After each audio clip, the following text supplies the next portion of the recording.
All right, so it's been about 65 hours now since the Luka and AD trade was announced late Saturday night, and it still makes no sense at all. Actually makes less sense than it did on Saturday night, because at least when I first heard about it, after I had figured out that it wasn't, some fake April Fool's joke or somebody hacking into Sham's account on Twitter, once I realized that, my first thought was, okay, well, Luka or AD or both must have wanted this deal to be made. They must have forced this to happen. In this player empowerment era, we rarely see stars traded, at all, other than when they are the ones that are forcing their way to a specific team. In a lot of cases, honestly, AD was one of the pioneers of that in the more recent era of the NBA. But yeah, since the time has passed, since the deal has been made, we have learned that that is not even the case. Neither of these players even knew, supposedly, that this trade was in the works at all or even a possibility.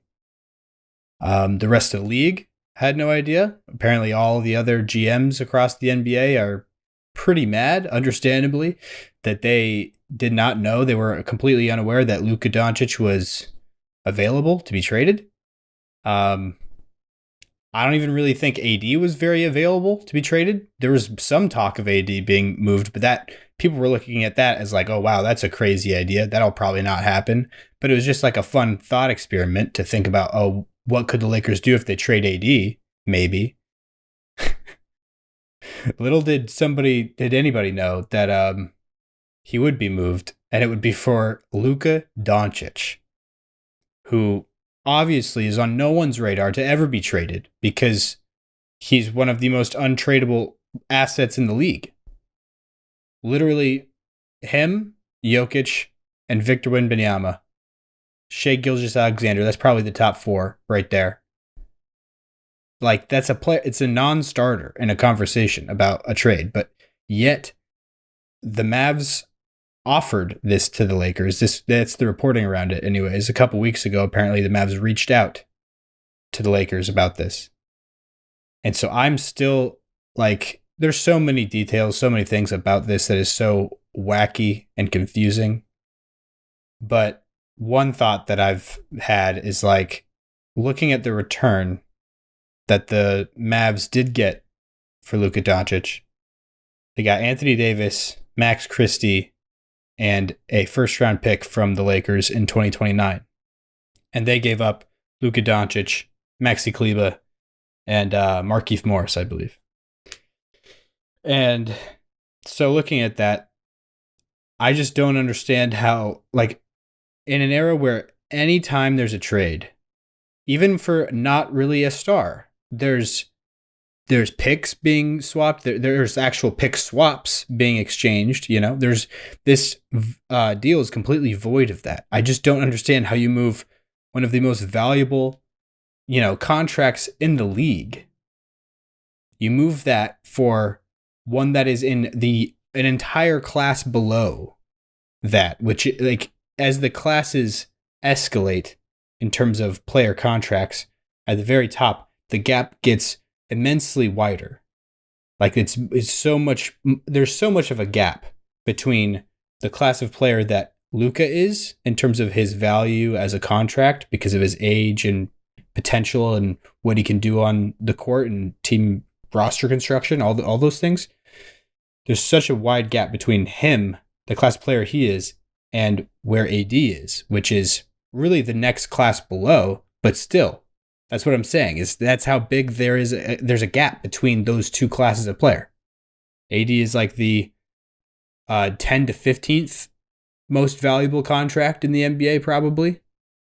Luka is the third, maybe second, maybe, who knows, maybe first. Victor Wembanyama isn't the, like, absolute surest thing. I'll probably put Victor first, though. I'll concede that point. But still, this is just absolute insanity. I don't understand it. I don't know how somebody can convince themselves to make this kind of move. I don't care about his conditioning. You know, he could have been doing so many, he could have been on hard drugs. He's made 5 first team All NBAs in his 6-year career. He's 25 years old. He elevates his play in the playoffs. He controls at the ends of games in the playoffs. You give him all of the money that you possibly are allowed. Like, no questions asked at all. The rumor going around is that the new owners or somebody in the Mavs circle doesn't want to pay Luka that supermax deal here in a couple summers.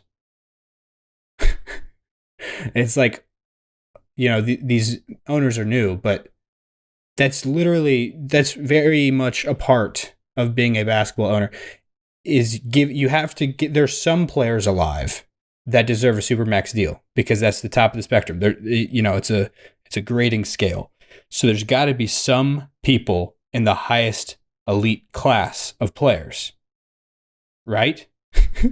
Luka Doncic is unarguably in the very middle inner circle, of that tier.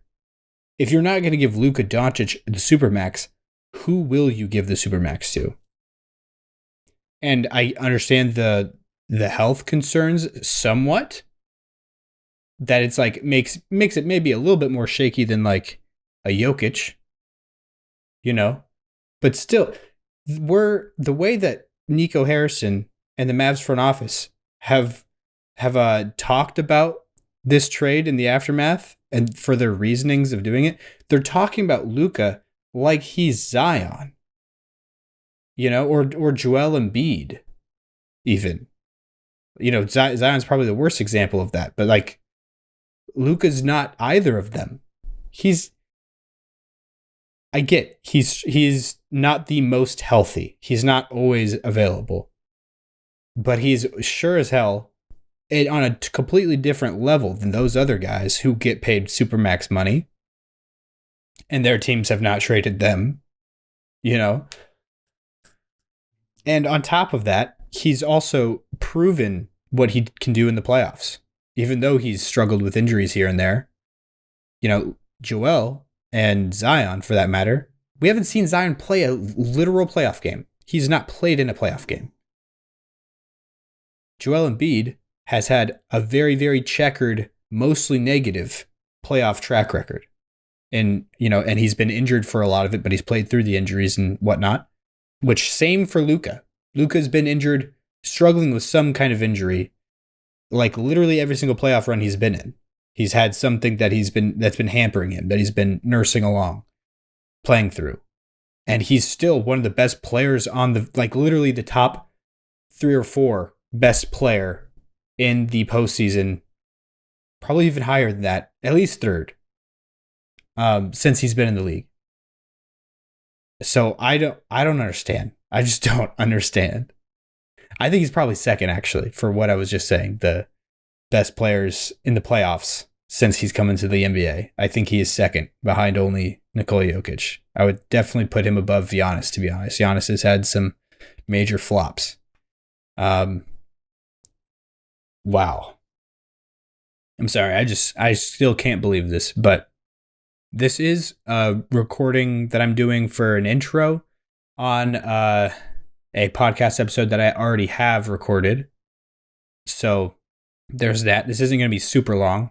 This was just me wanting to acknowledge the insanity that has taken place in the NBA world and just the world in general. I feel like the entire earth became about this for the past day or two. At least everything that I've interacted with, this has been a part of it in some way. I feel like this has not left my mind since it happened. I was out door dashing on Saturday night when this news came out. I got a text, actually, in a group text with my co-host, Jacob Roth, and another one of our friends. And our friend said, "Ain't no way the Mavs just traded Luka for AD."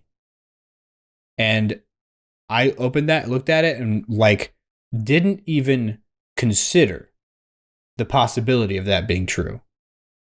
My mind went straight to, okay, this is a prank. Like he's obviously just saying something. And that, but with that, even I was like, this is just such a dumb trick because it's not even like believable. Like, why would he not say something that's crazy but believable? This isn't believable.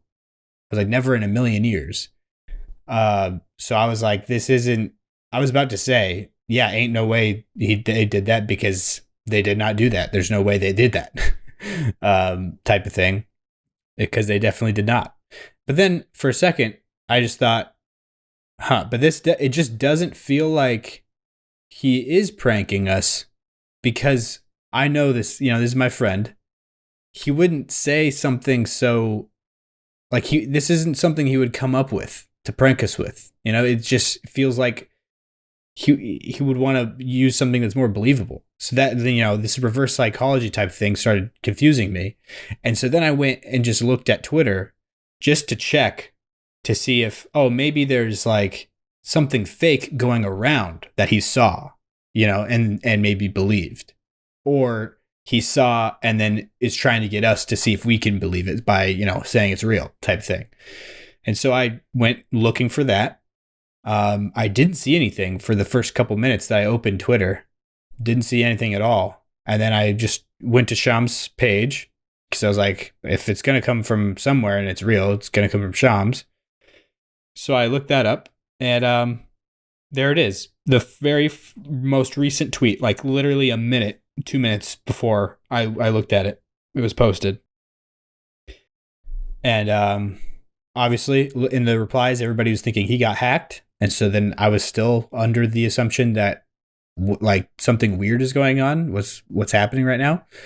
A lot of people even like looking at the details of the trade were like, if you wanted to make a fake Luka for AD trade, it wouldn't look like this. Like you should have thrown in like, pick swaps and, more draft capital, more young players. Like they should have gotten at least Austin Reeves or Dalton Connect or, something like that.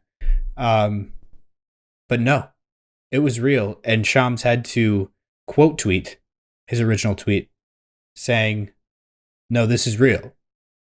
And then, people still thought maybe the hacker is still, logged into Shams' account. And so then Bobby Marks, I believe, another ESPN NBA insider, had to quote tweet that tweet again saying, no, this is like actually real. This is really happening. And it wasn't until that I was like, oh, all right, this is legit. This is legit. It's just insane to me. You never trade Luka Doncic. You don't, like, maybe if he was 31 like AD is and somehow has not won a title yet or an MVP or anything in this thought experiment and still only has, 5 first team All NBAs or whatever, and has just been struggling to stay out, then maybe you make a deal like this.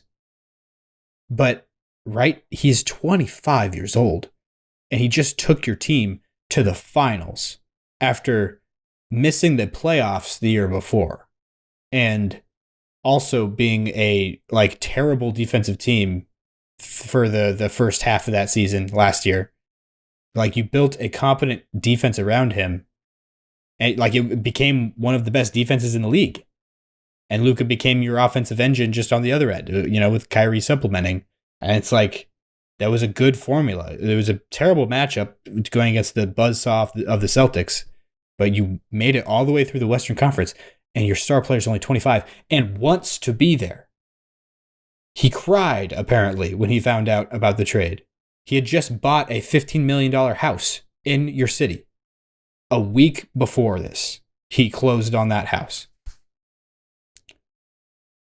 He had no idea this was coming.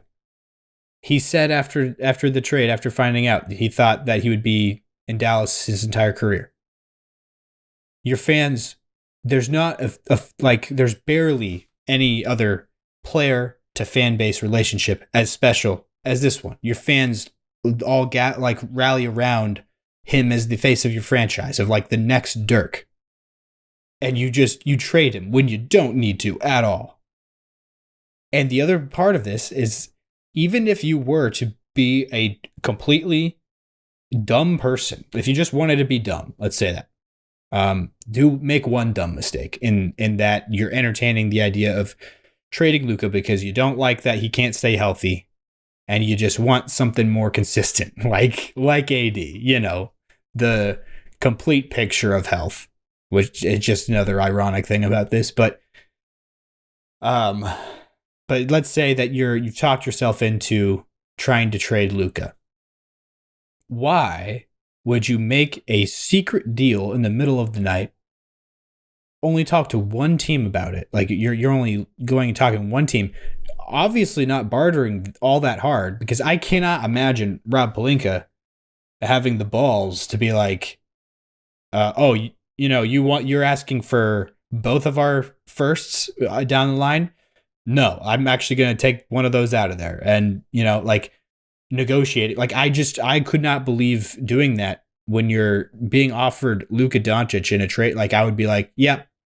Like I would be so afraid of losing this offer and having them take, the discussion to another team to see if they can get something better. I would just say yes to whatever they were offering me, in this situation, especially when it's that little.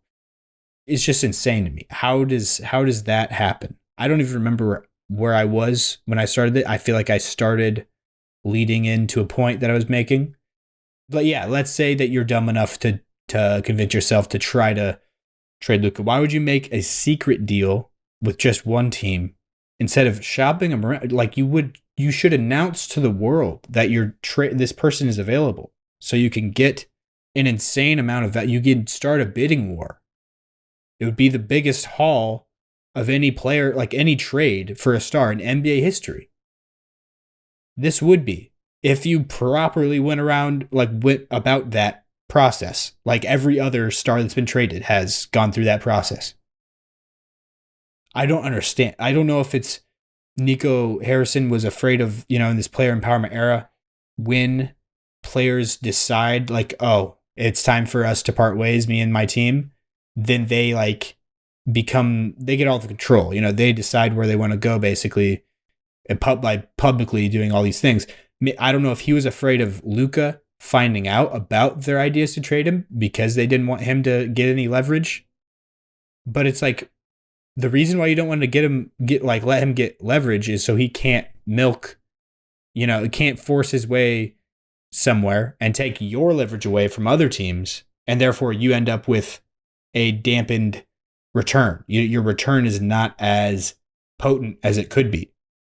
If that's what you're afraid of, you literally just did that worse to yourself than if you shopped him. Even if he made a big fuss about it, became a drama like the Jimmy Butler situation right now.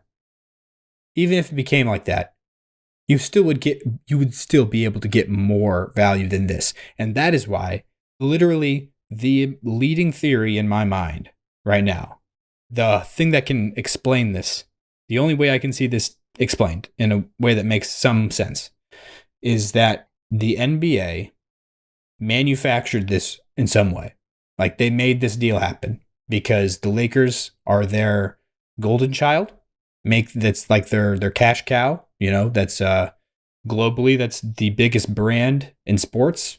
Really, every basketball fan around the world, like every country, probably the leading team in popularity, other than maybe Serbia, I guess, and Greece. I don't like a couple of countries here and there. It's the Lakers. Like those are the favorite teams. That's the favorite team of literally every country across the world. So that's, how big of a brand it is. And they're maybe afraid of, this Luka and AD era. They're kind of stuck in the middle. They don't have a great team around those guys, and those guys aren't young enough or, at their peaks enough to carry it to absolute, mountaintop. And also the league is just at a way more competitive level than it has been throughout history. That just having two top 10 guys doesn't make you an automatic top 4 or 5 team in the NBA because of how much parity there is. And so, they look at that and they think, well, the Lakers, just like several times in history, they need to not really stumble into, but they need to luck out and find their next phase. Find their next face of the franchise, their next era of Lakers stardom, of Lakers dynasty, if you will, really. And if you're going to pick from a hat, not pick from a hat, but pick literally any player in the league to be like, okay, moving forward, somebody to usher in the new era after LeBron, to make that seamless transition, become the next face. This literally is the first pick in the NBA for that because of how similar he is to LeBron and his start and his brand and his stardom. Like, that's so perfect. Victor would probably be the other pick just based off of a pure basketball talent standpoint. But Luka is oftentimes compared to LeBron. It's like one of his biggest player comparisons. LeBron was his childhood icon. So that just makes sense, obviously, that you would get Luka to the Lakers just as their the most recent superstar, super duper star that basically just falls into the Lakers' lap. It happened first back in the late 60s, I believe, early 70s, somewhere in there. I think it was late 60s with Wilt Chamberlain ending up there in Los Angeles. Then it happened again with Kareem Abdul-Jabbar in the 70s, and then again with Shaq in the 90s. And then honestly, even with Pau Gasol, when the Lakers were a not very good team, they were struggling with just having Kobe as their only real star on the team and not a lot around him. And then, somehow the Lakers pull off a eerily similar trade to this at a much smaller scale because Pau Gasol was a top 10 player in the NBA, not a top 3. And 10 was on the higher end, I feel like, probably, but he's probably around there. But the Lakers were able to pull off this deal to snag Pau Gasol out of Memphis. And the reaction afterwards from all the other teams was like, when did this happen? Like, we didn't know that Pau Gasol was available. How did the Lakers just get Pau Gasol for not very much? It's very similar to this. It's like the NBA orchestrating things to be like, all right, the Lakers need a little juice. They need a little something. This is more than a little juice. This is like league, not even league, like sports world defining type of, it changes like the effects of sports on the world, not just like sports. You get what I mean? Like, this is that big of a deal. Which you could argue Pau Gasol to the Lakers did that a little bit because, the Lakers won the title twice after that, and they wouldn't have if they wouldn't have gotten Gasol. But this is even to a more insane extent than that. This makes that look like child's play. Like, I don't know how else to explain this other than it's either that the league paid like an exorbitant amount of money to the new Dallas ownership group and said, we're going to get Luka. We're going to take him from the Mavericks and we're going to give you AD and we're going to put Luka in Los Angeles because that's just better for the league as a whole. We'll all make more money. Trust me. And we will directly pay you, as if you still have Luka, essentially. You're not going to lose out on all those jersey sales. You're not going to lose out on all those playoff tickets, seats, being sold, all of those things. We're going to get you some compensation so we can all make some more money here by putting Luka, optimizing his brand, putting him in LA, and optimizing the Lakers brand moving forward because they'll still be relevant after LeBron's done. Like, I just feel like if the league was capable of making that happen, wouldn't they? Wouldn't they do that? Wouldn't they want to do that? At least. And it's like, that is a pretty solid explanation for all of this. It seems like it's either that or Nico Harrison is just off the henny. He's going through something right now. Probably he needs to be checked into an insane asylum. Like, he is just a madman. Like a 9-year-old running an NBA team. He's either completely lost his mind or he has always been mentally inadequate to do this sort of job, but somehow has failed his way into, he's been a broken clock. That's right. Almost every single time so far. Because all the moves he's made have been pretty good looking back on them, even though, like, especially the Kyrie one, I did not like it at the time. A lot of people didn't like it at the time. It worked out. I don't know if I defend it Like I would still probably, in retrospect, like look back at it, say overall they're pretty lucky that it panned out the way that it did. But yeah, I don't know. It's probably breaks even there. It's like either way, it was not a bad thing to not make that deal, but making it, there's a lot of upside to be had there, and we've seen that pay off. So yeah, it's either Nico Harrison has no idea what he's doing, and it's just coming out now. It's just finally starting to show itself, or that the NBA has orchestrated this. Those are the only two theories I have. Unless there's something really crazy that Luka had going on health wise that they found in some sort of physical examination, but that would also be against the rules because you can't hide. Like if it's something that would be able to be found in procedural physical exams, then the Lakers would have caught it, obviously, before the deal goes through. But even if they do find something, do you say no? Do you just say no? Take Luka Doncic back? Like that's what's so crazy about this. It's like even if he has some questionable health concerns or conditioning concerns, he's Luka Doncic, and he's accomplished all of this already with those things. Really. So it has to be something that's a new problem. If there is some sort of problem that motivated them to do this. Because I'm not buying Nico Harrison saying, oh, we really want defense. Defense wins championships, and we want to get a great defensive player in Anthony Davis. It's like he's not going to be getting any better at defense moving forward. I mean, he's 31 years old, and he's going to be your best player on offense probably, unless Kyrie. I mean, it's going to be him or Kyrie on offense most of the time, obviously. And like, you're a better defense? Yeah, probably. Yes, you are a better defense. But at what cost? At what cost? Once you had your team fully realized, after the trade deadline last season, is this all because they let Derrick Jones go? If they didn't let him go in the offseason, would the Mavs still have Luka Doncic? Because if we're going to buy Nico Harrison's explanation that their defense isn't good enough, a big part of why their defense is not as good as their top 3 in the league defense that they had last year entering the playoffs is because Derrick Jones isn't there, to be quite honest. And there was not a real reason they let him go for pretty cheap and opted to sign Klay Thompson. I don't think that's the reason why we're at this point, but I'm just entertaining that based off of what Nico has said. I just can't believe it. I'll end this intro here. It's been quite a while, pretty long one. I'll end it just by saying this.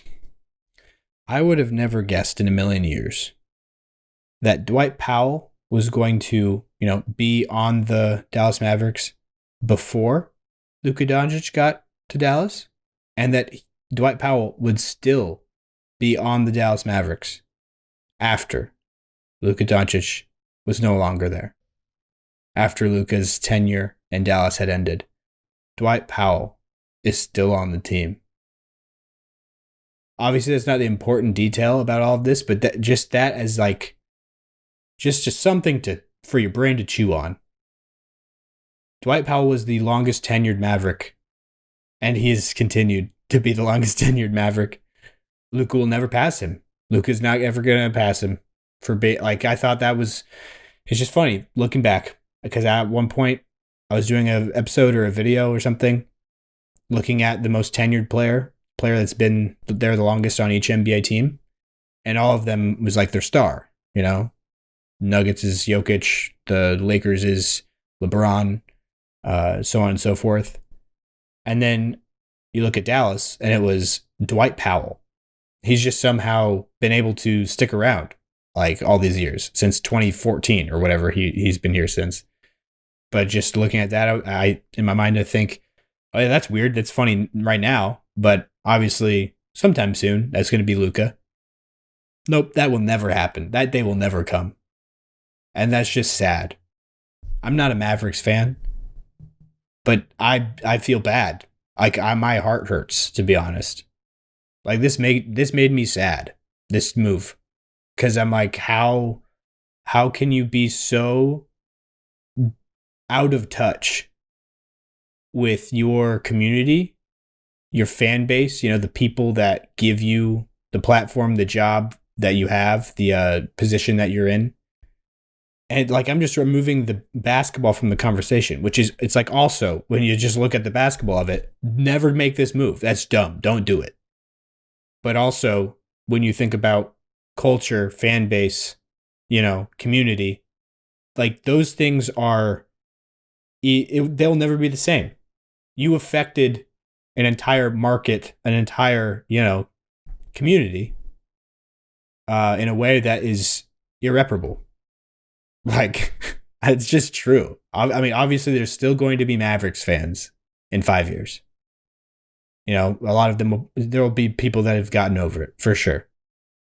But there's also lines of fans that have been cut off, and they're never going to come back. Like that. That's just a fact. And that's just crazy. It's just wild to me that there's not even a good reason for it. And you're still willing to cause all that harm. Oh. But yeah, hopefully we'll get Jacob back in the fold soon so we can get his thoughts on that. Obviously there have been other trades, seeing as it's deadline week, like Fox and Levine and all. I'm not going to talk about any of it because I just wanted to acknowledge this here at the top. Thank you for listening. Please enjoy the episode. I'm going over my sub all-star teams. Have fun with that.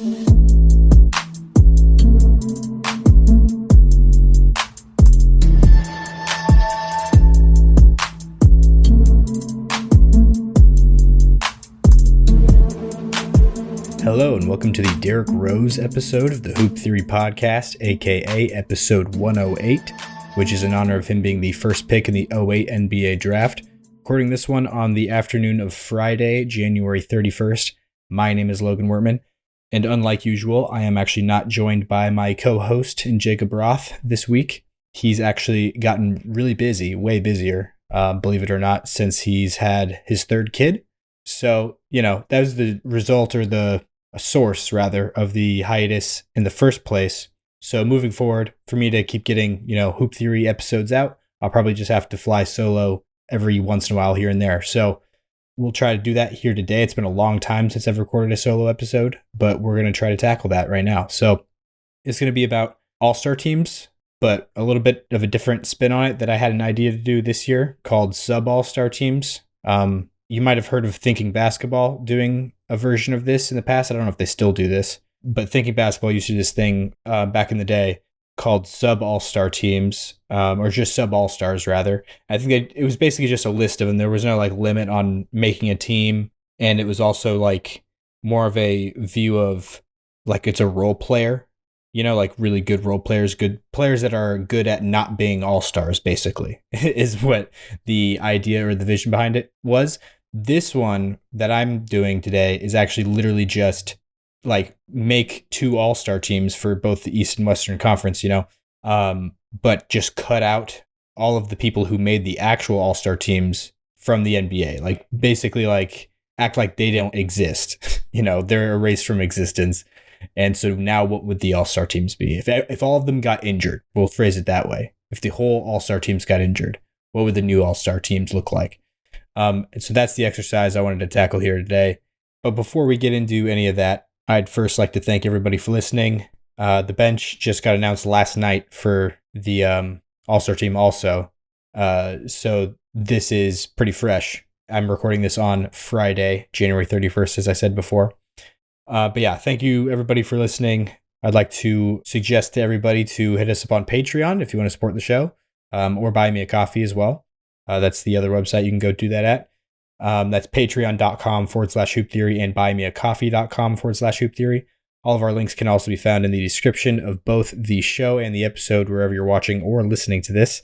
We would also greatly appreciate it if you would rate the show, leave a like or a comment. Of course, be sure to subscribe and follow the feed. And lastly, we'd also love it if you sent something into our mailbag for us to read and react to, basketball related or otherwise. You can send those over to hooptheory.mailbag@gmail.com.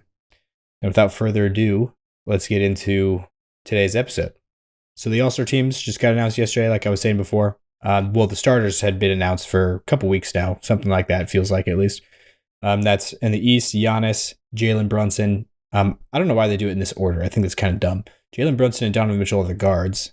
Giannis is the first forward. Tatum, I'm guessing, is the second. I think he is. Pretty sure he finished second in voting. And then Karl-Anthony Towns is the third forward. I don't know why they don't list it in terms of, the top vote getters in each position, but I don't even see a pattern, honestly, in how they're... Because Tatum, it's not even alphabetical. Unless it's by first. It is by first name. Usually when they do alphabetical, it's by last name. But no, the reserves aren't in alphabetical order by first name, though. So I have no idea. I have no idea what NBA.com is doing.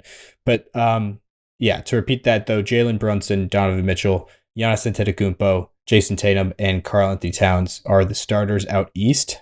For those of you who aren't watching the video version, I feel like I just need to repeat those things because you can't see what's on the screen. I've got a screen recorder in front of me for people enjoying the video version. But the reserves in the East, we've got Jaylen Brown as the first guy listed on NBA.com, at least. I don't know. I tried looking yesterday for the coaches' voting results because the whole bench on each of the All-Star teams are chosen by the coaches voting. I don't even know if they do just the Eastern Conference coaches pick the East and vice versa for the West. I'm not sure if they do it that way or not. But that's the way they pick them. And with all the other voting things in the NBA, they publicly release, the results, and you can see how many votes people got. But I haven't been able to find it for the coaches voting for the bench to see how close some of the snubs were. But anyways, back to the reserves out east. There's Jaylen Brown, Darius Garland, Evan Mobley, Tyler Hero, Pascal Siakam, Cade Cunningham, and Damian Lillard. And I had my All-Star teams mapped out because originally I was going to record this episode before they were actually announced, and I was building the All-Star team as well. The East was pretty good. I actually had the same exact starters, and I think even the order as well, because Jalen Brunson and Mitchell were the top two guards in that order, and same for the forwards, their front court spots rather. And then in the reserves, the only thing I have different is I didn't have Tyler Hero in. He was very close to getting on one of the next names I had, but the person I had in there over him was Trae Young. And then the coach is Kenny Atkinson. I don't know if that matters all that much. It's just that's the team that has the best record in the conference, the Cleveland Cavaliers. Western Conference, though, Steph, KD, Shai Gilgeous-Alexander, LeBron James, and Nikola Jokic are the starters. So to do that in correct order again, Shai is by far the number one guard. Then Steph would be second. And so those are the two guards in the starting lineup. Then we've got Jokic in the front court. KD is another front court guy. And then LeBron is the other one. So this is what I had different from what the actual results were. In the starters out west, I didn't have KD or LeBron. I did have Steph in the backcourt with Shai, although it was very close between him and Anthony Edwards for me. But yeah, Jokic was by far the number one front court spot, and Shai by far the number one guard spot. They're the two best players in the NBA this season, the two MVP candidates. So makes sense there. But then, these wings is where I really didn't agree with what actually happened. And so the two guys I did have in there did make the bench. For a second, I thought I only saw one of them. So I actually had Victor Wembanyama as I should say this in better order. I had Anthony Davis as my second front court spot. So I thought Anthony Davis is the second most deserving all-star in the front court in the Western Conference. So it was Jokic, then AD for me. And then the third spot I gave to Victor Wembanyama. And it was very, very close between him and KD for me. But yeah, the main thing here that I have a problem with is just Anthony Davis, LeBron James making it over Anthony Davis as the Laker all-star, in the starting lineup. To me, that's just like, I don't know what people are watching. I mean, LeBron James, obviously, if he's your second best player, you're sitting pretty good in most scenarios, although the Lakers don't have an awesome team around those two, so it's not like ideal. But still, as a top two, you can't really ask for a better pairing, than LeBron James and Anthony Davis. And Anthony Davis is just clearly the best player on the Lakers this year. And I think that's almost like it's been an intentional delegation from LeBron as well. He's like, he knows that, and he's like allowing the team to take form and kind of go through Anthony Davis, and LeBron James is taking a little bit more of a co-star role, which I think is admirable and it's good and everything. But I think that Anthony Davis he's everything to their defense, literally everything to their defense, and then offensively he's been their best player too. So it's like, what else is there? I know there's other things than just simplifying it to two halves of the game. I understand that, but I don't know. To me, I just feel like it should be Anthony Davis, and LeBron James gets in there solely based off fan vote, really, I want to say. Or maybe I'm not sure. Let me look at what the results were. I'll have that on screen for you guys to follow along as well. Yeah, LeBron James actually was the second forward spot, and they had Wemby next, but that doesn't have anything to do with actually who makes it in there on the bench. So, like, technically, as we'll see in the East, I think, Victor, who was the first guy off, in the voting for the starters. He technically could have missed making the bench as well, because it doesn't matter how good you did in the starter voting. It's a whole new voting system with the coaches getting 100% of that vote for choosing the bench. So they could have just not gotten, I just think that's a weird system, but that's the way it works. And then Anthony Davis was the fifth biggest vote getter in total. That's including the fan vote, which is 50% of the vote for starters. The other 50 is split in half between media and players. So in players, AD was fifth. So yeah, that's the other thing that broke the wrong way to me, was the player vote, which I honestly don't even think should be a thing, because none of them take it seriously, or very few of them do. And that ruins the whole, thing when a lot of them vote for just like random people. I think they can vote for themselves even, I want to say. Maybe they can't, and they only vote for like their, old college buddies or current teammates and, stuff like that, basically, a lot of the time. And then, the guys that do get more of the serious votes are just like the name, like LeBron instead of a guy like AD this year. But that's the way it goes. And so, yeah, fan vote put LeBron at second, and player vote got LeBron at second, but tied rather with KD. I mean, KD had the same exact amount of the player vote. And then in the media, this is where things look a little bit more accurate. Basically exactly the way I had it. LeBron James is ranked fourth, while Kevin Durant is fifth. So I just had them flipped around in that order in my personal ranking. But they actually had Victor second.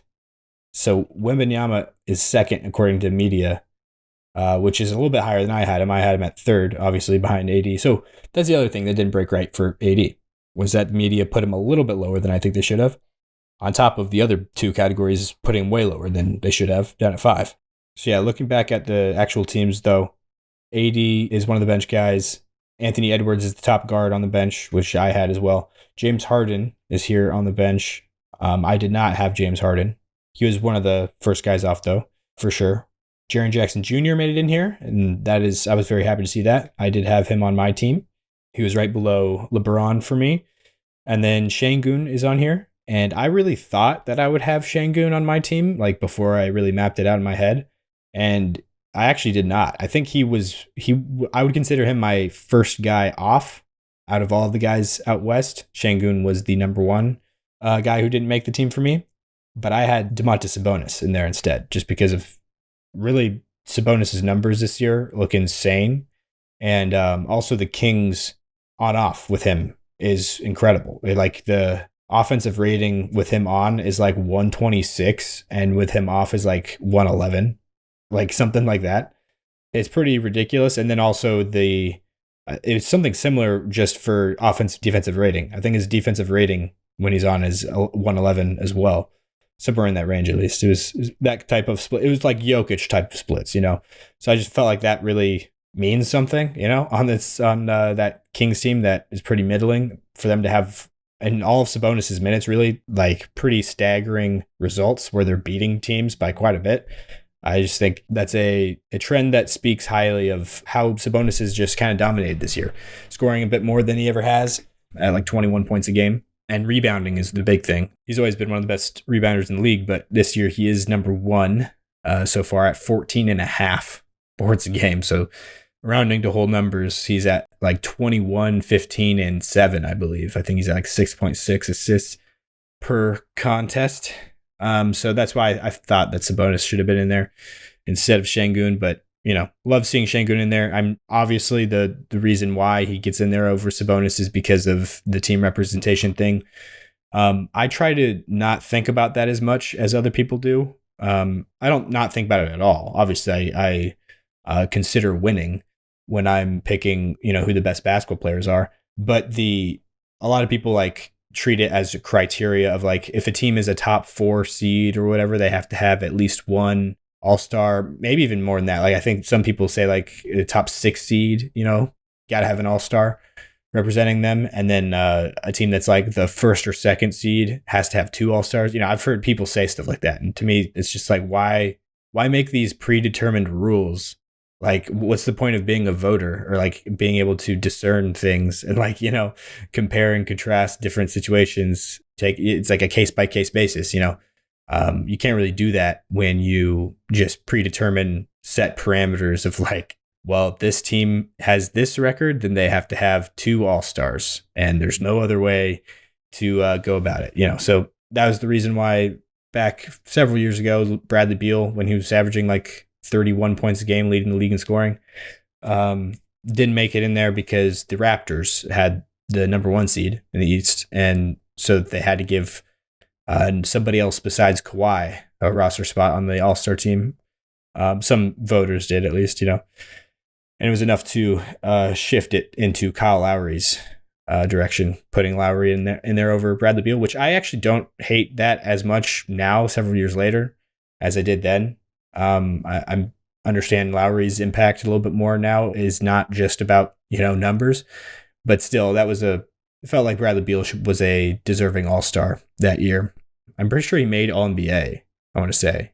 Pretty sure he ended up All-NBA third team and he wasn't even an all-star. But anyways, Jalen Williams is one of the other guys here on the bench from the Thunder, and then Victor Wembanyama is the last guy listed down here, at least, on the bench for the Western Conference. Mark Daigneault is the coach of the team, seeing as the OKC Thunder have the best record in the conference. Did they not last year at All-Star break? Who coached the All-Star teams last? Was that Mike Malone? Did the Nuggets might have had the 1 seed?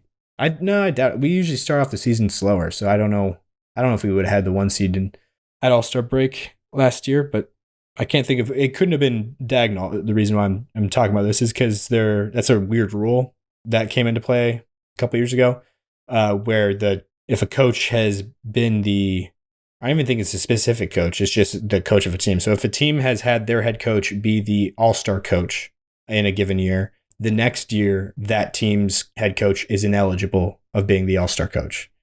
If that makes sense. It's like Doc Rivers. So it did come in play last year. Doc Rivers was the all-star coach last year because Joe Mazzulla wasn't allowed to be. He was the head coach of the All-Stars the year prior. And they can't do it in consecutive years. So I feel like Daigneault and the Thunder probably had the best record at All-Star last year, I thought, but he must not have, obviously, if he's the coach this year. So might have been Chris Finch. Now that I'm thinking about it, could have been the Timberwolves as the 1 seed. I guess I didn't even mention who I had. I mentioned I had Sabonis over Şengün. I did say that. But the other difference I had was Kyrie instead of James Harden. I thought Kyrie Irving deserved a spot here just because like the way that he has carried the Mavs in pretty big stretches without Luka this year. Luka's missed so many games. Kyrie's missed a few too, but not near as much as Luka. And did I say Cavs a little bit ago? I'm talking about the Mavericks right now. I feel like I said Cavs. I don't know if I did, but the Mavericks. Kyrie Irving leading them without their star player, and Luka Doncic has been, it's been a big effort from him. PJ Washington is another guy that stepped up. They're big guys, and Derek Lively before he got injured, and then Daniel Gafford have also both been pretty big contributors. Najee Marshall was a great add this year as like do all the dirty work defensive guy, hustle guy. So yeah, Clay hasn't worked out super great so far, obviously. I don't know. He might have a little bit of a turnaround here during the season. It wasn't like a terrible signing, I don't think, because they got him at a pretty decent number. But yeah, not living up to the hopes that I think some people had for it. He's definitely not the guy that can step up. Well, he hasn't been with Luka out. He hasn't been a guy that can step up and kind of fill that former role that he once had, being more of a star. But I think he's kind of moved more into just the off ball, although he's played on ball quite a bit this year too, but more the role player shooter role. But yeah, so there's that. We will look at my teams now, my sub all-star team. I guess first I can show you that the actual team that I had. So I did have Kyrie actually as the second guard. So he didn't make the team in real life, but I had him as my second guard on the bench. And then in the East, same thing. Well, Trae Young didn't make the team, but he was my last guard, or not even one of my guards. He was my wild card, the last wild card. So the 12th guy on my team. So that's not that big of a discrepancy, I guess. And then Sabonis was also one of my wild cards. So that's also not that insane. But yeah, Kyrie, I think, is the big surprise there, honestly. Getting left off for me, at least. But he hasn't been like the guy that I've heard much talk about being left off. The guys I've heard more talk about being left off has been Sabonis, Trae Young, and LaMelo Ball, which we'll get to. Looking at my actual sub all-star teams, out west makes sense. All the stuff I've been saying about Kyrie Irving, that is my first guard on the sub all-star team in the Western Conference. The next guard I have is De'Aaron Fox, who I mentioned a little bit ago in the intro as a guy who is on the trading block because of his situation in Sacramento. I think he's just had kind of one foot out the door the past however long now, since he's not been signing that extension he's been eligible for, because he wanted to ensure that the Kings would be in a good place. And then the whole Mike Brown situation happened, them firing him. I think that created a little bit of a rift because a lot of people blamed De'Aaron Fox for that, because there was a bit of some disagreements between him and Mike Brown. And so people think that the Kings ownership and management made the decision to get rid of Mike Brown to appease De'Aaron Fox because they want desperately to keep him, and they're worried about losing him because he does have a wandering eye. He has openly had a wandering eye the past year or so. Honestly, I feel like them doing that, firing Mike Brown, might have made it worse to me. Not made them playing worse this season. They actually did. They went on a pretty big tear after they let him go. I don't know if it's totally 100% causation, but there was a correlation there for sure. But yeah, Mike Brown getting fired, I feel like it might have made the De'Aaron Fox situation worse because of what I just laid out, how the people are kind of looking at him, blaming him for that. Maybe some other people in the locker room who were more Mike Brown guys, things like that. I just feel like might be factors at play, or at least could be, just theorizing. I have no idea, but that's what comes to mind at least. And then his Sacramento teammate is who I have as the number one front court spot on my sub all-star team. And that is Domantas Sabonis, the guy that I felt like should have been in a wild card spot on the actual team. Already kind of went into his whole impact for this season. And the next front court spot is a bit of a controversial one, just because of technicalities. I slid Devin Booker down into the front court because there's so many guards. And also, I'm not just going to do that with any guard. I wouldn't put Kyrie Irving in the front court. I would never do that, obviously, because it doesn't make any sense.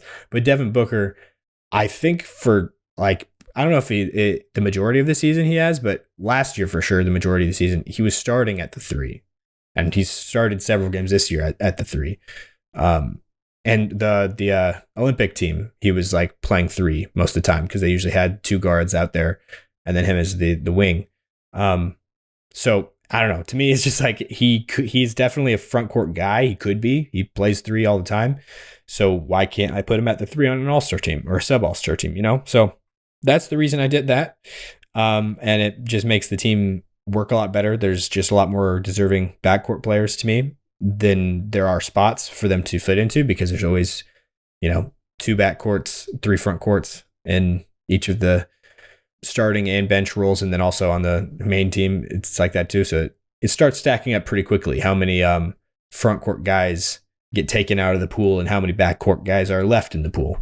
But yeah, so then same exact logic for this next one that I have in the front court, and that's Luka Doncic. He hasn't played like a ton of games this year, but it's Luka, and he's also not having a great Luka season by his own lofty standards. But I'm pretty sure he's averaging like 28, 8, and 8. So it's kind of hard to not give that guy a sub all-star spot, even though he's played 20 something games. That's still like half the games that his team has played. So maybe even a little bit over half right now. I think he has played in 22, I want to say, total games. So it's something around half. Regardless, I did want to go into a little bit more about Devin Booker's case, and by more I mean at all, because I didn't really explain that at all. I just talked about what position he plays. But Devin Booker, his case for an All-Star this year, people were looking at his season so far, especially towards the beginning of the season, as like his worst season in quite a while, which I think it still might be his worst the past few years for sure. But I think ever since we really started honing in and focusing in on all-star voting, like on like who are the all-stars going to be, we started doing this probably about a month and a half ago, I'd say. Ever since then, I think Booker has gotten a lot better. Like he's improved. His numbers have improved quite a bit, kind of gone back up to the norm for him. And he's still dishing it out like crazy though. He's averaging like 7 assists a game. Been basically, in a lot of ways, he's their point guard, even though they do have Tyus Jones running things there now. I just feel like Devin Booker has been big for them, doing role player stuff as well, playing defense, being an off-ball spacer, all those things, while Bradley Beal or somebody else, Kevin Durant, is the one working in isolation or running in action, with a 2-man game, something like that. But yeah, that's why I feel like Devin Booker deserves to be. I kind of said his name is Booger. I don't want to do that. That sounded weird. Devin Booker. That's why I felt like he deserved to be in here. I just think that he's better than some people I feel like have painted him to be this year. And he was definitely a worthy, like, actual all-star consideration for me. Obviously, since I have him in here as the fourth name on the list, the second front court spot. And if he was a guard, I might have him over Fox in the backcourt as my second guard. Maybe he would be around that same level. But yeah, Luka is the other guy, and I did already kind of mention his case.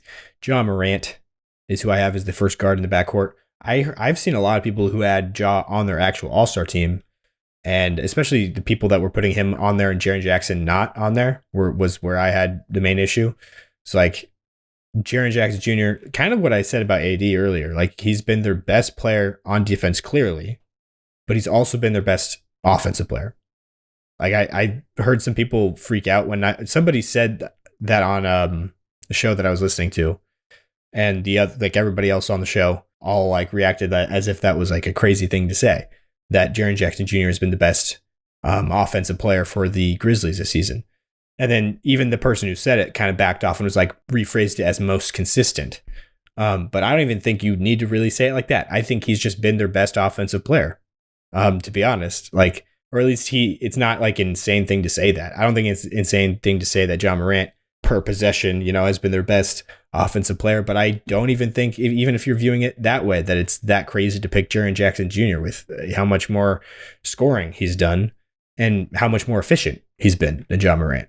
But then you get into choosing between a playmaker and a scorer, and that's like just a different conversation, I think, than saying that Jaren Jackson Jr., on top of just being the most, like, the best defensive player on their team by far, he's been, like, not unarguably, but it's still within bounds completely to say that he's been their best offensive player. And I would even say that's probably more correct than it is incorrect, especially when you factor in the consistency part. So, yeah, that's why I felt like people putting in Ja Morant over Jaren Jackson Jr. was a bit wild, but I do think that he deserves to be here in the backcourt. He hasn't played a ton of games. That's another thing that brings him down for me, and puts him down here instead of up in, the top of this sub all-star team. But While he's been playing, I do understand like the argument that some people have made for why he should be an all-star, even though he hasn't played a ton and his efficiency has been down and everything. Like he's one of the most captivating players in the league to watch. Like every night he plays, he does something that you've never seen before, with his just crazy athleticism and also really high IQ playmaker and everything. Like I understand that part of it. And it's like the soul of what all-star is like to just put on an entertaining show. I understand that for sure, I guess, but I feel like I can use that type of mindset when I'm doing like a tiebreaker. When I have two players that I feel like are pretty even for me when I'm talking about just how good they are as basketball players, how much they deserve to be in an all NBA type of team for their season of work. That's when I can differentiate between two guys that I feel like are dead even in that department. I can then think about, well, who's the more showy, flashy, like who's more of the all-star player, that I feel like would just make a better all-star. That's where I feel like it's fine to whip out that card. I don't know if I would do it to be like a whole category of like what qualifies you, like then, I don't know, to me, that's just a different thing. But I guess I understand other people having a different view on that than me for sure. But CJ McCollum is the next guard that I have to continue down this list as the second guard in the backcourt on the bench. And he, the reason why I feel like he should be in here because I feel like this is probably a curveball pick for me. I'm not sure exactly. I haven't looked at like a bunch of people making their teams, but from the voting at least, not a lot of people agreed with me. It looked like, yeah, I can't even find him. Where is he? Yeah, he's all the way down here. So I don't know. I'll cut it out, but 23rd guard. He was the 23rd guard in voting for the starters, at least.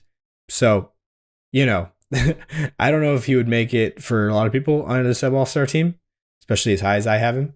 But I don't know. To me, just most of these guys above him really is just like, I don't know. He's a more deserving all-star to me just because of, even though, yes, the Pelicans have been terrible, he has been like the only reason that they've won the few games that they did when they were missing all of their other guys. Like he was the captain of the G League Pelicans for a while, basically, that they were rolling out. It was all just completely different people every night, no NBA experience, or just like people they pulled off the couch. Like Elfrid Payton came out there and did he get, what did he have? I want to make sure this is real and this wasn't a fever dream. He had like 17 assists or something like that, like something insane. Yeah, they brought him in for 7. So I think he was on like a 10-day contract that they might have renewed. He was on there for like 20 days or something because he played 7 games. He started 3 of them. But one of the games, he did something incredible. Yeah, no, I undersold him. He had 21 assists in a game this year that he just was like, he wasn't doing anything. And then they brought him in to play point guard for them. That's insane to me. He didn't play that all that bad, but he was given just the keys to it because they were like, we don't have, everybody's injured right now. Everyone. So could you want to come play for our team like 35 minutes a game for like a couple weeks? So that's got to be the first time that's ever happened. Somebody's had 21 assists in a game, and then like a week later, he's not on an NBA team. He had 21 assists in an NBA sanctioned game, and then like a week later, he's not on a team. That's just wild to me. But anyways, so he is not one of our sub all-stars. Did not play enough games, only 7. But CJ McCollum though is averaging like 22 points a game. A bit of a facilitator as well. Honestly, pretty efficient as well for like the amount of load that was on him and like just absolutely no other threats on the team with him at the same time. How much he was able to keep his efficiency has been impressive. And he's played a lot of the games. So I just feel like he deserves to be in here because he's the only reason the Pelicans were still an NBA team this year. They were still categorically an NBA team because they had CJ McCollum. And then Norman Powell is a guy that I put as my first front court spot here in the West. Even though obviously he is I think a lot of people would lean more as a guard. I think this is the least defensible, not defensible, but the most kind of me taking my liberties, a little bit too far, and swapping somebody to the front court. I think the other two, or the other three rather, make more sense with Devin Booker, Zach LaVine, and Luka Doncic. I don't even think I mentioned the Zach LaVine one. I was saying that like I mentioned it, but we'll get to that later, out east. But rather the Norman Powell one, I just feel like he's played a lot of three. He used to be listed as a three when he was in Portland, and I think I might be overselling actually how much different this is than the other ones just because of how short he is. Like he's shorter than all these other guys. But I'm pretty sure he starts at 3 for the Clippers. At least he has for a lot of stretches because they've had definitely several games where they start Chris Dunn as the point guard, and then they have, I guess, James Harden. Either James Harden or Norm Powell would be considered the 3. But I opted to go with Norm Powell since obviously James Harden is on the actual team, not even here. So yeah, Norm Powell I put as a 3 in the front court to fit more guards onto the team. He has been a flamethrower. I think is clearly the most improved player this season so far. It would be crazy if he doesn't win that award, to be honest, from what we've seen so far, because of just and his age 31 season, taking that big of a leap in production is insane. He's averaging a little bit more minutes, I think, but not like an insane amount. Like he was getting starter level minutes last season, but he was in more of a role player lane, with Paul George and sometimes Kawhi Leonard out there. He was averaging like 12 points a game, I want to say, something around there, 12 or 13 last season. And this season he's averaging 23, 24. So, literally like a 10 point per game jump at age 31 is, I think, unheard of. Honestly, I don't think that's ever happened before. Especially when it's not like just a down season that he had. Like it's kind of just where he's been for most of his career, was down there, and then all of a sudden he's up here. So, and doing it on a good team, mind you, is I think the other huge thing about this. Like it's different than like a New Orleans, losing all of their players and then rolling Elfrid Payton out there to get 21 assists. It's not the same thing as what Norman Powell's doing, because Norman Powell's doing it on a team that has been a winning team this season, and for a while we're like the 4 seed. I think they're like the 5th or 6th right now, I want to say, off the top of my head. Yeah, they are the 6th seed, just a half game behind the Lakers at 5. And they've been a really good defensive team. And then their offense has just been like James Harden be the primary engine playmaker and then Norm Powell be the bucket getter. And that would be enough for us to, get by beating teams with our defense. And so that's really been the Clippers formula this season, to be honest. And so I think that deserves some recognition for sure, getting him on my sub all-star team. And then the next front court spot is another guy on that same team that has been huge for them this season, not just physically, but because he's also been that for sure. This is Ivica Zubac that I'm referring to, the starting center on the Clippers, hailing from Croatia, I believe. I think he was one of the ones that was born in a different country than where he actually, what he considers his nationality or whatever. Pretty sure he's Croatian, but was born in Bosnia, I think. But yeah, anyways, Ivica Zubac, he's averaging like 15 and 13 or something like that, like 15 points, 13 rebounds, doing it really efficiently as well, as the main roll man in the James Harden pick and roll duo. His free throws are way down this year, I noticed, down in percentage at least. I'm not sure about in rate. Yeah, he's averaging 15 and 13. Also, not too shabby 3 assists. His playmaking has jumped a lot. Let me look if that holds up in per 100, because he is probably playing more than usual. And yes, it does. This is actually his highest assist season in per possession basis as well.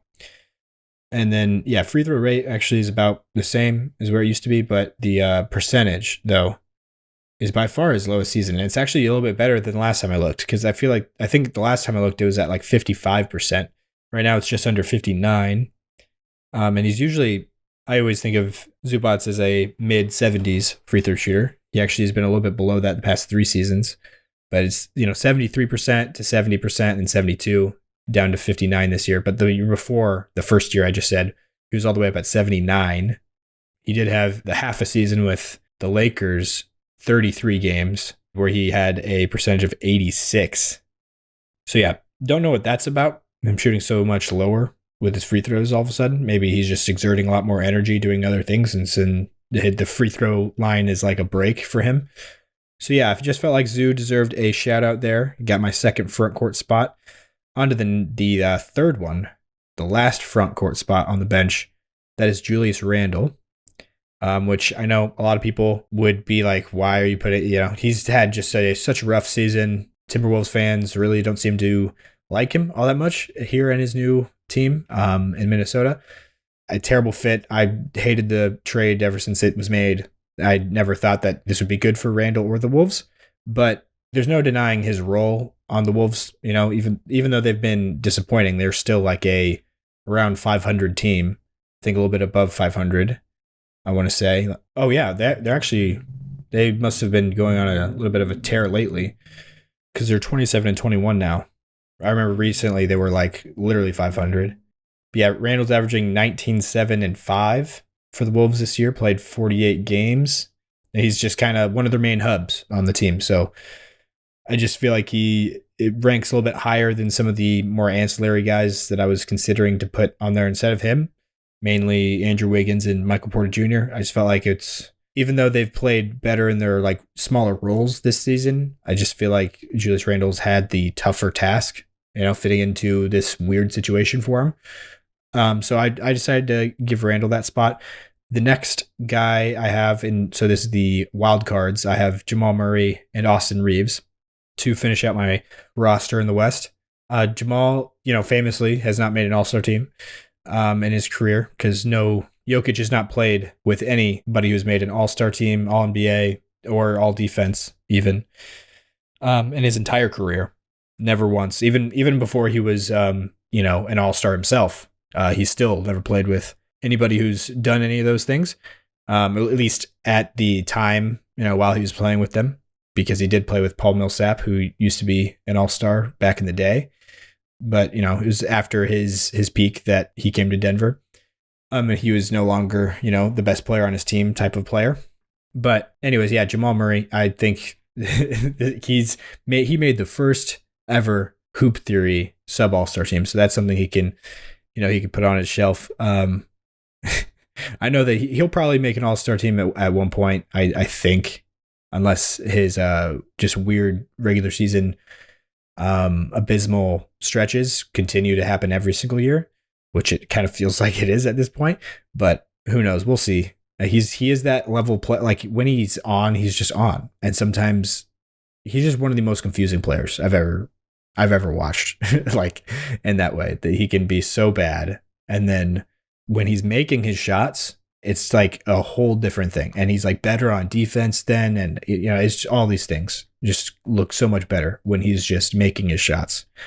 And he's more in rhythm. Also, when he's just feeling more healthy, like he's moving better, is a big thing because then he can get more separation from people and makes his shots easier and all that kind of stuff. So he's looking more like that recently, for sure. Just last game, Jamal, I believe that was last game, one of the most recent games, Jamal actually had clearly a better game than Jokic. I think that's like the first time in a long time that's happened.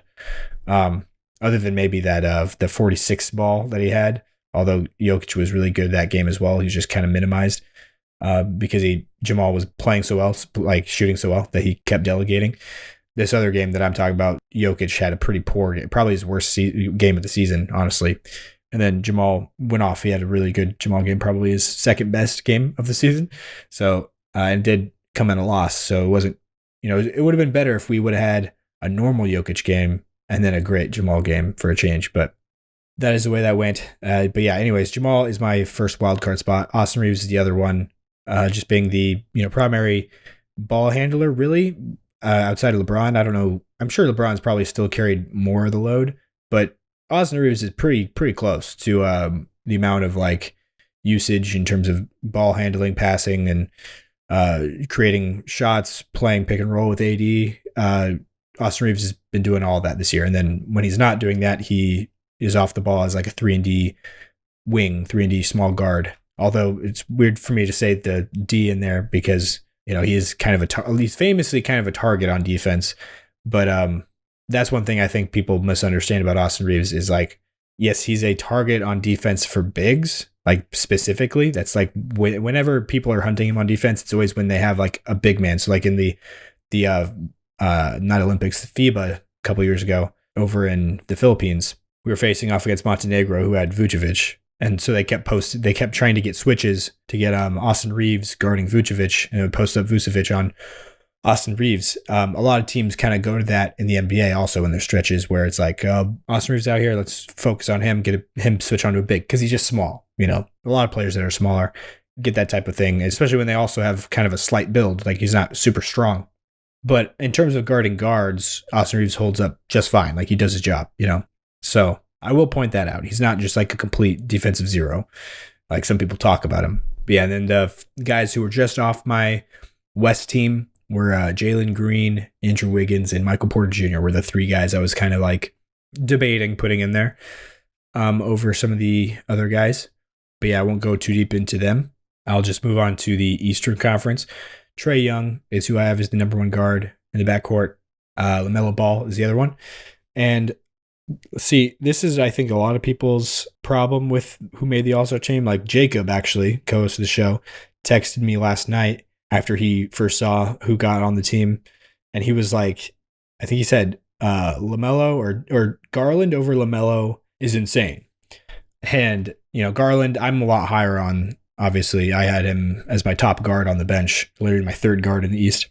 But I understand a lot of people want to put LaMelo in there over like Tyler Hero or something like that because he's averaging like 28, 5, and 7.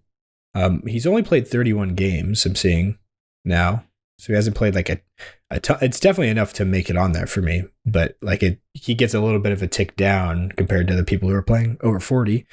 But yeah, the thing with me is his efficiency is just not anywhere near what you would like obviously want. He obviously plays for a terrible team that doesn't have a lot going outside of him. So it makes sense that he just kind of has to create things out of thin air. And it's not always the most efficient way to produce offense, but it is in, the situation he's in where there's just not a lot of other options. But, field goal percentage is actually a little bit better than it was recently when I looked, but he's at 42% from the field, 34%, a little under that from three. Shooting, wow, this has gone way down. Last time I looked at this, it was at 13.0 3-point attempts per game. He's at 12.3 now. So he must have, past few games, just not taken near as many threes. But for a while there, he was just basically, his shot chart was like, his average length of shot was something like 25 feet. Or maybe even more than that, like 26 feet. It was something like a couple feet behind the 3-point line was his average shot attempt length. Because of how many half-court shots, basically, like when he pulls up from like the logo. It's like, yeah, he makes like more than you would think of that, but there's a reason why his 3-point percentage is only 34%, That's like, it's just not ideal. It's a below average offense. If you're doing that every possession, you're scoring like 108, something like that, points per 100. And that's definitely below like where kind of like 120 is kind of like the sweet spot. That's ideal. Most things aren't 120. Most things are more like 115. League average is like 114, 113, somewhere in there is like the league average offensive possession. So yeah, he's definitely a little bit below that with taking those threes, but it's still impressive to be in the ballpark of like acceptably efficient. You know what I mean? Doing that. So I understand that part of it. But the other thing that kind of counts against LaMelo for me is like in games where the team is trying to win, like there's been a couple of games where Charles Lee just doesn't close with LaMelo. Like he doesn't even bring him in crunch time when a game's close because the coach thinks that they have a better chance of winning if LaMelo's not on the court. Which I think just should say a lot about, or like, just basketball in general. I get LaMelo Ball is one of the most famous players on the planet. Kids love him. He's like the most popular player with kids. And he does insane things. Like he has the most creativity of any passer in the world right now, probably. And that's even saying like over Luka and Jokic, maybe. Like he's more flashy pass thrower, honestly, than those guys. But like so much of his game is about those things instead of just making functionally the right play sometimes, which I understand. Like it's at the end of the day, sometimes some people they like sports because they're fun. You know, basketball when it's played the way LaMelo plays it is just like pure fun, and I get the appeal of that for sure. And in some ways, in some situations, like it's better than being like an average team. Like if LaMelo played just like functionally, you know, basketball, pure ethical hoops, like just makes the right play all the time, you know, just changes his whole game and plays exactly the way like traditionally why we're like making the right play. Um, how good are the Hornets? You know, they're not like insane. They're better than what they are right now, which is like the second worst team in the East. But they're also not going to be like making the playoffs above the play-in. Like they're going to be at max like the 7 or 8 seed at max. So like, you know, uh, there's definitely an argument to be made there. Like, would you rather be a mediocre team or a team that, yeah, you don't win very much, but it's really fun to watch your star player, and he fills the seats, and he has, you know, he makes a big impact on the culture of basketball, you know. So I understand that, and so for those reasons, I could see somebody sliding LaMelo in on the All Star team instead of Tyler Hero or Trae Young in the case of how I had my All Star team made. So yeah, that makes sense to me. But those are some of the reasons why I feel like there's two different ways to look at, I guess, LaMelo in his case to me. But Trae Young is the first guard I had on here. Like I said, he's having his lowest scoring season in a long time. And that's because he's like accepted a role that I honestly didn't think Trae Young would ever accept. Like kind of what I was just saying about LaMelo Ball. Like he did what I was just kind of making the comparison of like, what if LaMelo Ball was the most ethical hooper who made all the right plays all the time? Trae Young kind of did that this season to himself. Like he was like, I need to be better at playing off the ball and delegating more and like allowing the ball to move and throughout the offense and not being just a black hole on offense who only shoots or assists on like every single play, you know? Like I've got to be able to orchestrate things in other ways and be helpful and useful without the ball in my hands, and also lock in on the defensive end to really improve there. Like he's done all of those things. And like his numbers aren't quite as eye popping, although he is leading the league in assists at like 11 and a half a game, which definitely is eye popping. But, you know, his scoring numbers are way down. At one point, it was like 20 and a half points a game. I think it's climbed up a little bit to just under 23 now.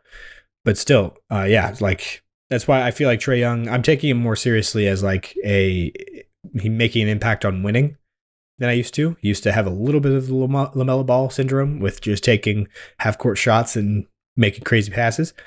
So yeah, there's kind of a similar trajectory I see there that I just kind of made the connection of now.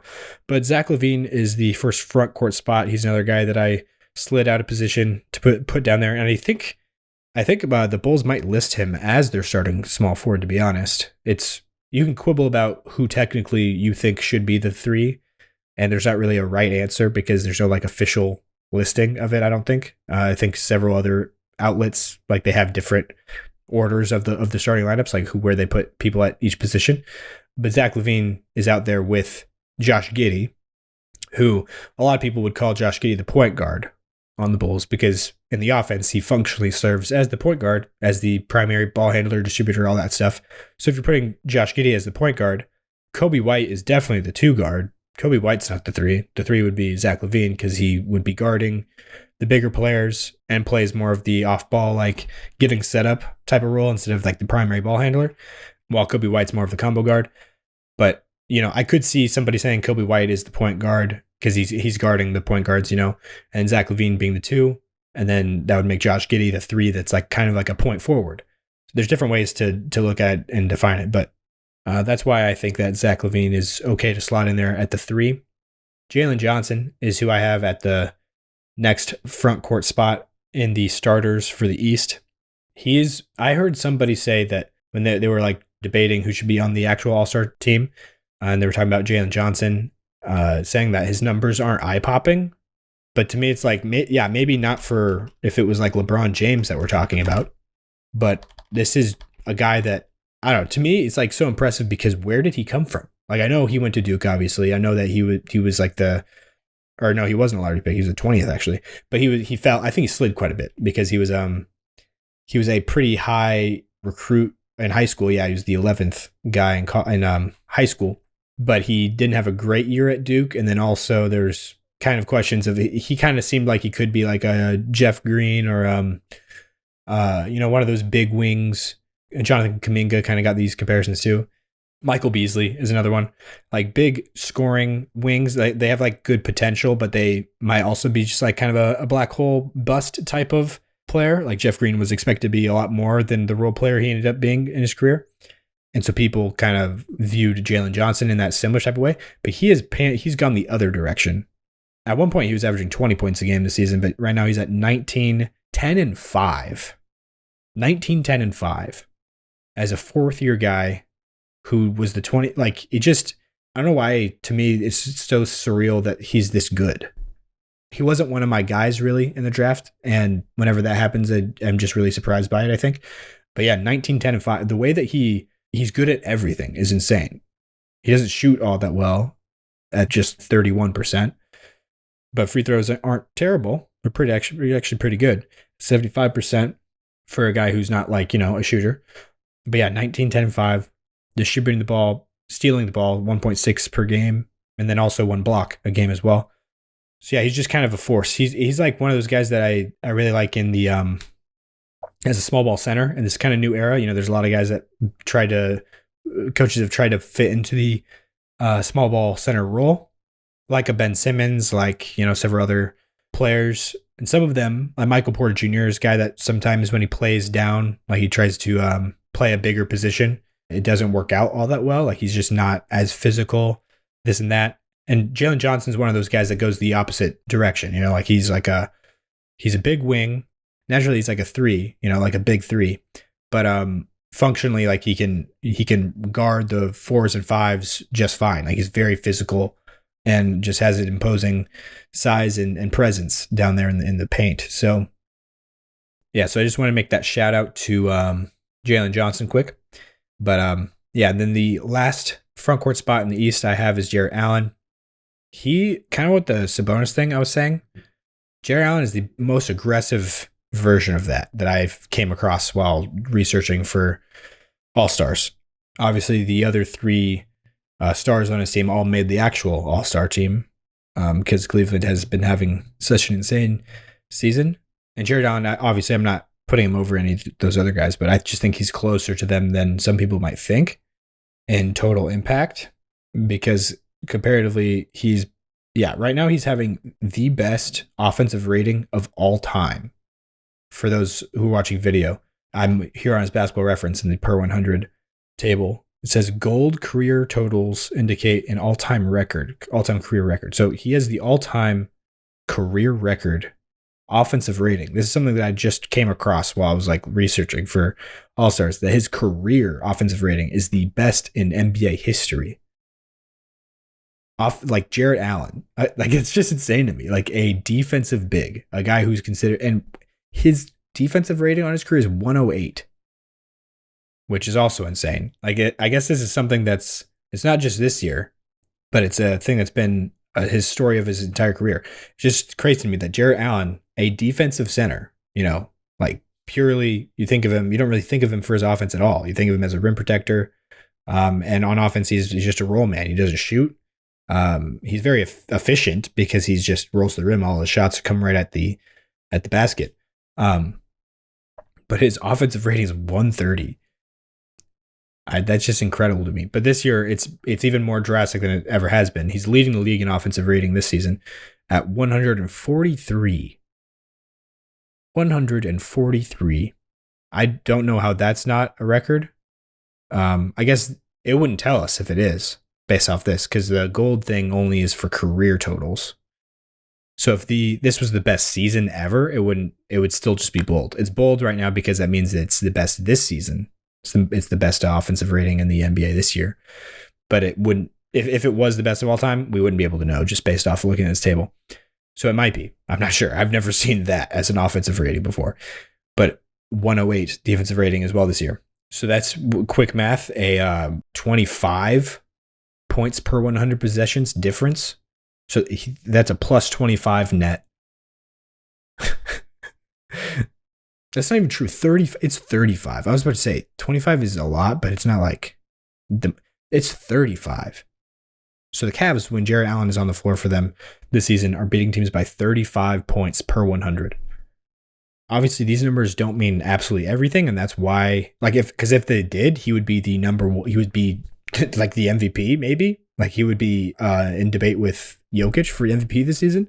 But yeah, it's definitely still something though. Like you don't just not look at that or consider that when you're talking about, who's the best in a given conference this season, that type of stuff definitely matters, at least a little bit.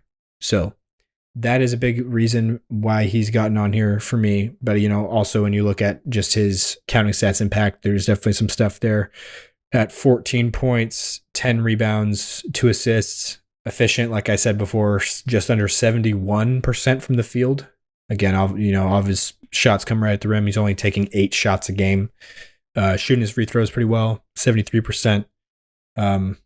His blocks are pretty down this season, actually, at 0.9. It's the first time he's been under a block per game his whole career.